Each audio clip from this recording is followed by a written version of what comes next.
What's up, guys? We are back for another Mythic Legions Advent of Decay review. Today we're taking a look at the final Goblin in this wave of figures. We have got the Goblin Legion Builder today. You can see this guy comes on the standard Mythic Legions resealable card. You can see this guy in the big window. He does not have a bio. We've just got product shots on the side, and then the back of the box has that same artwork we've seen as well as a write-up. So let's do it. Let's pull this guy out and take a look. Alright guys, here he is out of the package, our Goblin Legion Builder figure. So the whole shtick behind this type of figure, if you haven't caught my other very few Legion Builder-esque reviews, is that this guy is all of the same quality sculpt that you would expect to get out of a Mythic Legions figure, but he is really dumbed down as far as paint goes. He's more of a background character. He is literally a Legion Builder, a troop builder. So the idea is maybe, get 3, 4, 5, 6, however many of these guys. I only have the one, but I actually do have a second one on the way, even before reviewing this guy, because I just knew after the fact I definitely wanted more than one of these little guys. So we can expect all the same good quality here, just without as much flashy paint job stuff going on. So we're going to start off as usual with articulation, see how this guy moves around real quick. So as usual, the head is on a ball, so he can look up and down, side to side, and then he can rotate. Arms can go out, they can swivel. You've got a swiveling elbow with a single jointed hinge. We've got rotation at the gauntlet, rotation at the wrist, as well as hinges there. He has got an upper diaphragm joint, so he can bob side to side, back and forth, and twist. We do have a waist twist down here.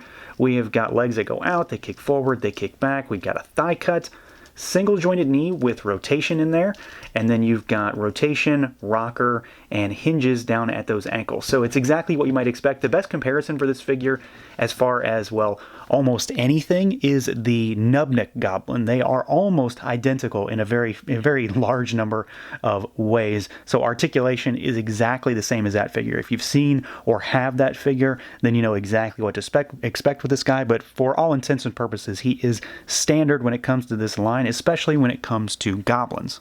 Now, as far as the overall sculpt and paint on this guy, this is, like I mentioned, almost identical to Nubnik. From the neck down, he is, we'll say, 95% the same, outside of the fact that he has a different waist piece here, a different loincloth. He's got this more scaly piece, whereas Nubnik's is a furry loincloth almost. And I might throw a comparison in here just to give you an idea of what's going on, because he is a Legion Builder, and it's pretty common for Legion Builders to be of a standard set body that just has a few differences.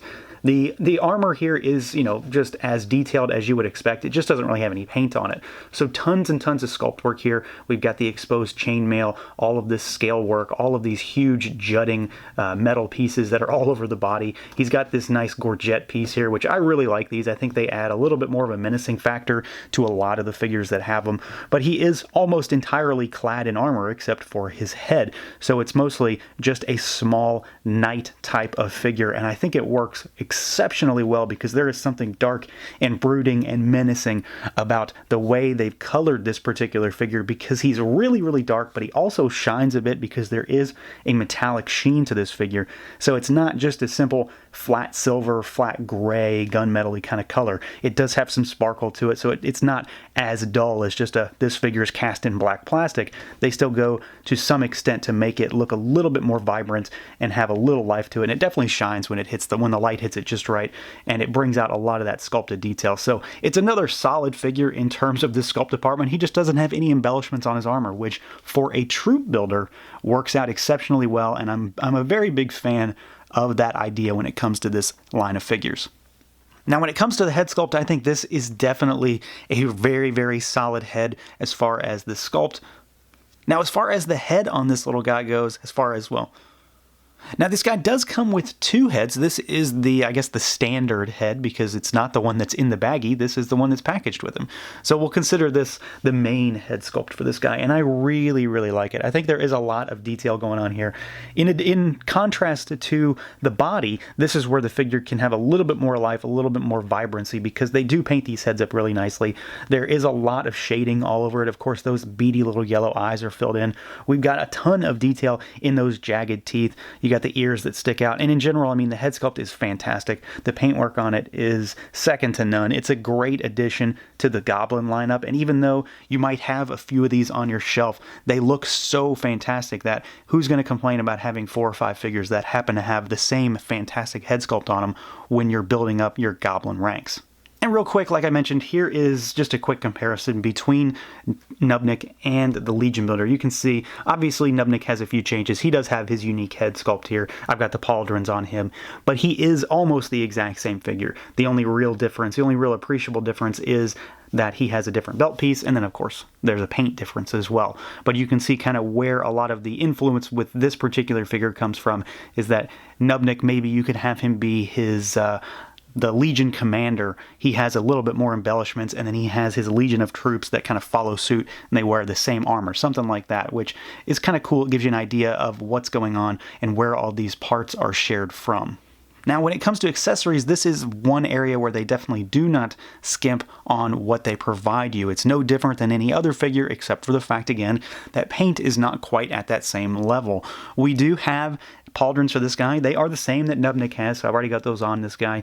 You can see they're the smaller pauldrons that are very sharp and jagged. They look very much like what you would expect a Goblin to wear. And then he does come with a second head sculpt, and this is, of course, the head that Gonks comes with. It's just not painted the same way. It's done in the more, black, kind of metallic-y black color scheme. You've got all of the same paintwork on the ears and the inside of the face mask. You can see the eyes popping through there as well. So that's really nice. I'm not entirely sure that I prefer this look. I think that this head looks a lot better on the Gonks body because it's more of a dwarf body than a Goblin body. But it's cool to have all of these options. Now, as far as actual accessories goes, he's got the back adapters, he's got the strap, he's got all that good stuff. We do have a spear, so this is just one of the standard spears in the line, done up in a kind of gunmetal-y gray color. It's not as silvery as some of the other accessories, but it's also not as dark as his armor. We've seen this a number of times. He's got one of my favorite swords in the line, so we've got this, really crazy looking sword here with the hole in it. It's all gouged up, it's dinged up, and then it's got the horns for the hilt, done up in just a metallic silver kind of paint job here. Really nicely done. I'm a big fan of this sword, so this is a welcome addition. And then we've got this guy here, which is a nicely done wooden-handled axe, a small axe with a point on the end, which looked fine. I thought this was a cool design to begin with, and then I noticed, okay, he's got this skull in the baggie as well. What in the world is this thing for? And I thought, okay, well, maybe you can use it, just play around with it, and you can have it be on the end of the spear, and you certainly can do that. Or you can have it be on the end of the sword, and he's hoisting it into the air. But what it appears to actually be meant for is to fit on the end of this axe, because the hole at the top of the skull actually fits the point on the axe, which is fantastic. I think that's really cool. This thing has a ton of paint on it. It's got a nice black wash all over it. Got a nice sculpt to it. So that's a welcome addition. It's a surprise accessory as far as I'm concerned. I didn't realize it was in the bag until I pulled everything out. So you've got a lot of options with this guy. You've got a lot of weaponry with this guy, and then you've got this really cool kind of thing you can adorn weapons with to show that this guy has been in the thick of battle. So overall, I'd say we yet again have another solid winning figure with this little Goblin Legion builder. If you can't tell by now, the Goblins are my favorite addition to Mythic Legions with this advent of Decay wave. Skeletons are still probably my overall favorite, but it's undeniable that the Goblins are on a different level than some of these other figures. I think they went to great lengths to make these guys their own little subset of figures, and it's done a great service to the line. It adds a lot of variety, and there's a lot of variety within the ranks of the Goblins that we have. These guys will, of course, bring some standardization to your shelf if you've got multiples, but you also have a lot of options with them to kind of vary things up a bit. So it's nice to be able to get these Goblin Legion builders. Again, I've already got a second one on the way because I wanted at least 2. I just didn't get that second one during the Kickstarter, and now I'm going to get another one on the way soon. So I'm really pleased with them. I'm definitely glad I picked up another, and I think anybody that has this is definitely going to be happy with it as well. So that's going to do it for this look at the Mythic Legion's Advent of Decay Goblin Legion builder figure. Let me know what you guys think. Feel free to like, comment, subscribe, and share, and until next time.